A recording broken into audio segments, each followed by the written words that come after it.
semuanya, perkenalkan nama aku Vanesya Islami Zahra dengan NIM 12480101085. Aku dari kelas C.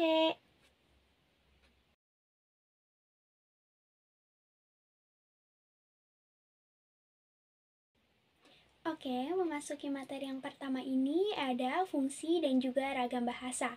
Fungsi bahasa yaitu sebagai alat untuk berkomunikasi, alat untuk mengekspresikan diri, sebagai alat untuk berintegrasi dan beradaptasi sosial, sebagai alat kontrol sosial, dan juga sebagai alat untuk berpikir. Adapun fungsi bahasa Indonesia yaitu sebagai bahasa nasional dan juga bahasa Negara Kesatuan Republik Indonesia. Ragam bahasa. Ragam bahasa adalah variasi bahasa yang terjadi karena pemakaian bahasa. Oke, jadi ragam bahasa itu ada berdasarkan cara berkomunikasinya. Ada secara lisan dan juga ada secara tulisan. Secara lisan contohnya yaitu berbicara, berpidato, berdiskusi, berdebat. Keunggulannya yaitu berlangsung cepat, dapat berlangsung tanpa alat bantu, kesalahan dapat langsung dikoreksi, dan juga dapat dibantu dengan gerak tubuh dan mimik wajah. Kelemahannya yaitu tidak selalu memiliki bukti yang autentik, dasar hukumnya yang lemah, sulit disajikan secara matang atau bersih, dan juga mudah untuk dimanipulasi. Mudah dimanipulasi maksudnya di sini yaitu misalnya ketika saya berbicara kepada seseorang dan seseorang tersebut menyampaikan kepada orang lain, terkadang perkataan yang saya katakan itu tidak sesuai dengan apa yang dia sampaikan, dan hal itulah yang menjadi secara lisan ini itu mudah untuk dimanipulasi seperti itu. Yang keduanya ada secara tulisan, contohnya yaitu seperti menulis surat, menulis artikel, menulis laporan, menulis makalah. Keunggulannya yaitu memiliki bukti yang autentik, dasar hukum yang kuat, dapat disajikan secara matang atau bersih, dan sulit untuk dimanipulasi. Adapun kelemahannya yaitu berlangsung lama, selalu dibantu dengan alat bantu, kesalahannya tidak dapat langsung dikoreksi, dan juga tidak dapat dibantu dengan gerak tubuh dan mimik wajah. Selain itu, ragam bahasa juga ada berdasarkan situasi pemakaian. Yang pertama itu ada ragam non-formal lisan, dipakai untuk berbicara sehari-hari di rumah, bercerita, mengobrol, membeli, atau memesan makanan. Yang kedua ada ragam formal lisan, biasa dipakai untuk berpidato, berdiskusi formal, berdebat resmi, dan juga berceramah ilmiah. Yang ketiga, ada ragam nonformal tulisan, biasa dipakai untuk menulis surat kepada kerabat, curhatan hati di media sosial, pesan singkat, dan juga menulis catatan harian. Yang keempat, ada ragam formal tulisan, biasa dipakai untuk menulis surat resmi, menulis makalah, atau menulis artikel ilmiah, menulis proposal, dan juga menulis laporan formal.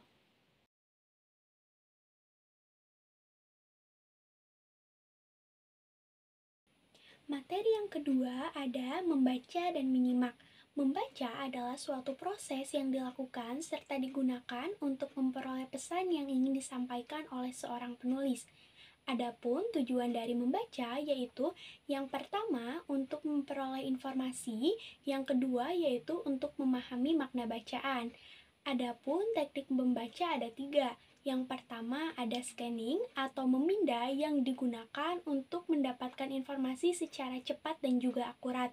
Contohnya seperti mencari nomor telepon, jadwal mata kuliah, dan mencari kata dalam kamus. Yang kedua yaitu ada skimming. Dalam skimming itu ada 4 proses. Yang pertama yaitu menyerap informasi penting dan memahami topik bacaan, bagian penting, fakta, dan juga opini. Yang kedua yaitu memperoleh kesan umum dari buku, artikel, atau tulisan singkat. Yang ketiga yaitu menemukan hal tertentu dari suatu bacaan. Dan yang keempat yaitu menemukan bahan yang diperlukan dalam perpustakaan. Dan yang ketiga ada SQ3R. Yang pertama survei, yaitu mensurvei bacaan. Yang kedua yaitu question, ajukan pertanyaan atau buatlah pertanyaan untuk bacaan yang dibaca. Yang ketiga ada read, yaitu membaca. Yang keempat ada recall atau jeda, yaitu untuk lebih memahami bacaan. Dan yang kelima yaitu ada review, membaca ulang yang digunakan untuk lebih memahami makna bacaan.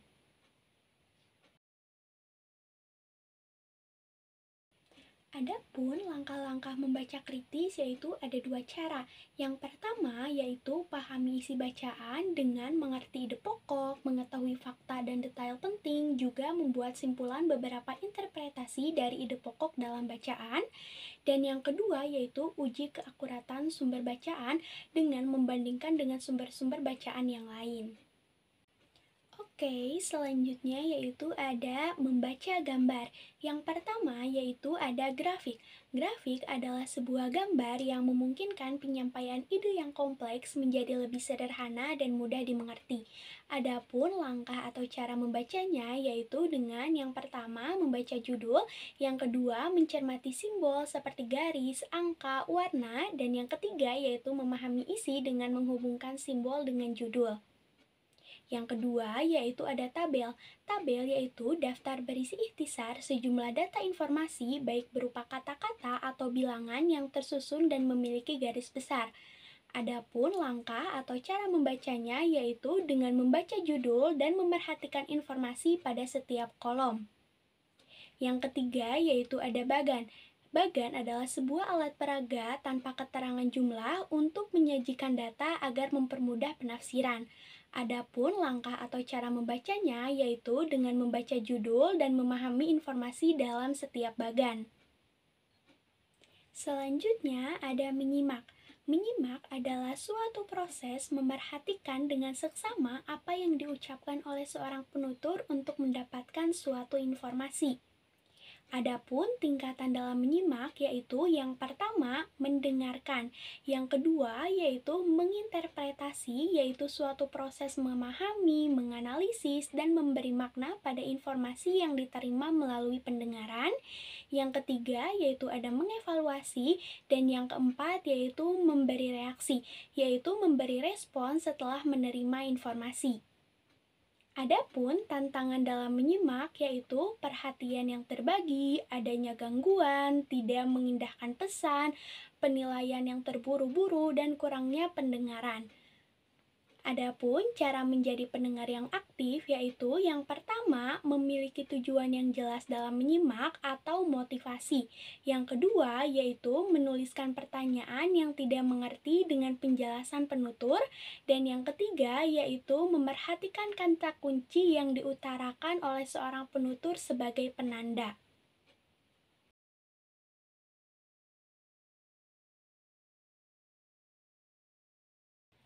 Oke, lanjut pada materi yang ketiga, ada ringkasan, ikhtisar, dan juga resensi. Yang pertama yaitu ringkasan. Ringkasan yaitu memendekkan suatu bacaan dengan mengambil intisarinya tanpa mengubah struktur wacana.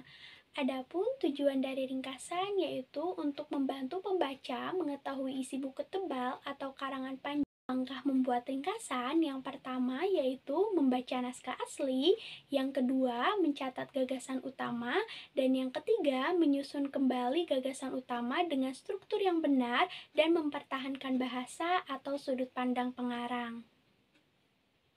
Yang kedua ada ikhtisar. Ikhtisar yaitu memendekkan suatu bacaan dengan mengambil intisarinya tanpa terikat pada struktur wacana. Tujuannya yaitu untuk membantu pembaca mengetahui isi buku tebal atau karangan panjang dalam waktu yang singkat.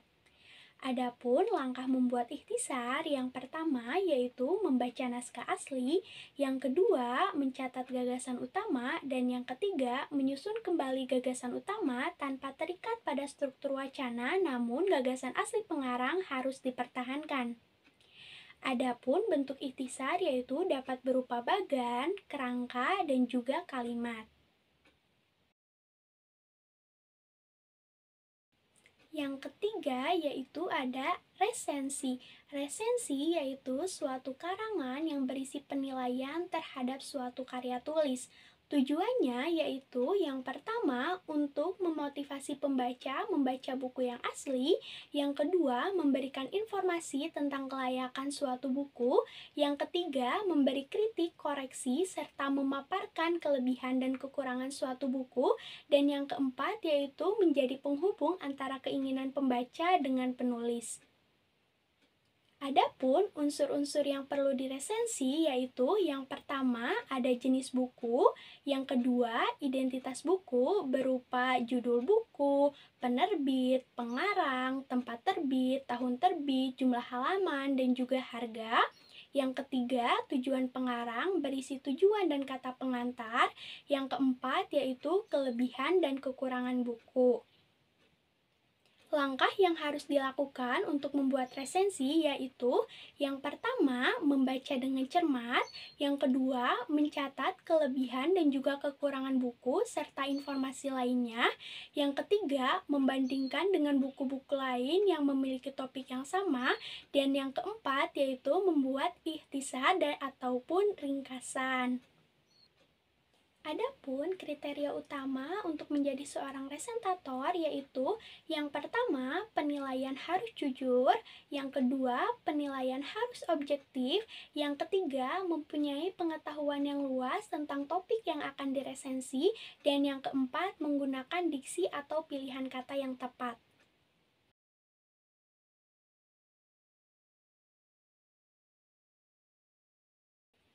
Materi yang keempat yaitu ada diksi. Diksi adalah pemilihan kata yang tepat dalam kalimat, alinea, dan juga wacana. Proses ini melibatkan analisis dan juga pertimbangan, terutama ketika terdapat beberapa kata dengan arti yang sama. Adapun syarat ketepatan pemilihan kata menurut Keraf sama yaitu adanya konotasi dengan denotasi, yang kedua ada sinonim atau persamaan, yang ketiga ada kata-kata yang mirip, yang keempat ada kata-kata abstrak adalah istilah yang menggambarkan ide atau konsep yang tidak dapat dilihat atau diraba oleh panca indera secara langsung. Kata ini merujuk pada hal-hal yang bersifat mental atau emosional seperti cinta, kebahagiaan, dan juga keadilan. Yang kelima yaitu ada kata penghubung yang berpasangan, dan yang keenam yaitu ada kata umum dan juga kata khusus. Oke, yang selanjutnya ada gaya bahasa. Gaya bahasa yaitu ada majas dan juga cara penutur menyampaikan maksudnya, sehingga dapat menimbulkan kesan tertentu bagi mitra tuturnya. Adapun faktor yang mempengaruhi tampilan bahasa dalam berkomunikasi, yang pertama yaitu ada cara dan juga media komunikasi.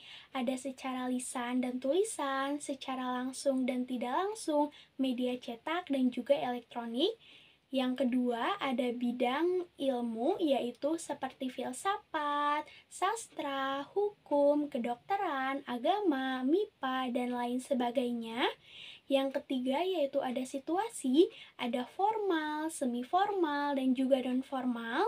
Yang keempat ada halayak yaitu umur, jenis kelamin, tingkat pendidikan, dan juga status sosial. Yang kelima yaitu ada tujuan untuk mengembangkan emosi, humor, dan juga informasi. Lalu ada idiom. Idiom menurut Moeliono 1984 adalah ungkapan bahasa yang tidak secara langsung dapat dijabarkan dari unsur-unsurnya.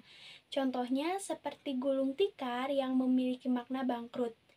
Adapun ungkapan idiomatik yaitu ungkapan yang berperilaku seperti idiom. Ungkapan idiomatik ini adalah pasangan kata yang selalu muncul sebagai frasa.